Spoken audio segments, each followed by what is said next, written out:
One of your first big acts as commissioner was banning Donald Sterling for some of his racist comments. There's an argument that, by banning him from the league, it didn't address the tougher conversation about race.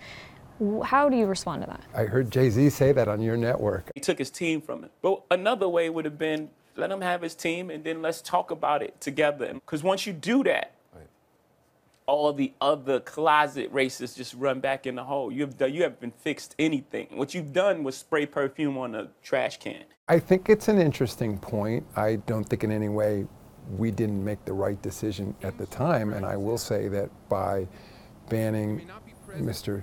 Sterling from the NBA, it sure engendered a lot of conversations about race. I mean, again, we're a private employer, and so we're going to do what's best for our league. But I understand the sentiment, but I don't think in any way by us removing an owner for saying certain things that were sweeping under the rug the whole issue. And I think, in fact, the act that we took led to a much broader societal discussion about how comments like that should be treated, comments outside of the workplace. I mean, these are no question about it, these are complex issues. I could understand if somebody was saying you weren't transparent and you kept the issue secret somehow and just had internal discipline and the world didn't know. But I think if you're dealing with it in a very open and transparent way, I think that engenders the discussions. When you took over from Commissioner David Stern, was there any particular lesson that you learned from him? He had a mantra, in essence, which was execution in detail, or said differently, pay attention. I mean, that's one thing I've learned from David, that so much is happening in these jobs every day, so much is changing around us, even as back to when I got to the league 26 years ago. The most valuable companies in the world right now, Amazon, Facebook, Google, et cetera, didn't even exist. Now there are potential competitors for our television rights.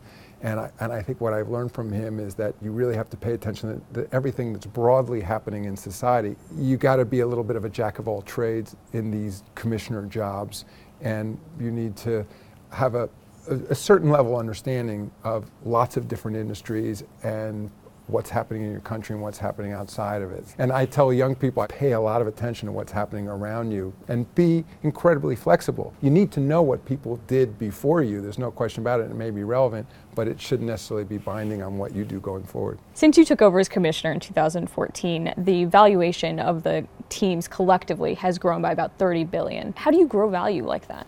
I end up talking to a lot of interested team buyers. It's part of my job, and I think, like a lot of investors, they look out to the future. And I think one of the reasons the values of NBA teams have increased so much in the last 4 years, I think it's part the fundamentals. Of course, there's a much larger television deal, much larger gate receipts and merchandising and sponsorships, so there's all those components. But maybe just as importantly is they're looking out typically 10, 15 years at where they are projecting we are going. And I think when they see the NBA increasingly growing its footprint outside the United States, their reaction is, as they look at the growth curve, their expectation is that growth curve will continue to accelerate, and therefore that over time, it's like a lot buying a stock. You may not be buying, the fundamentals are important, but you're also making a prediction about the future business, and I think that accounts a lot for where our franchise values are now.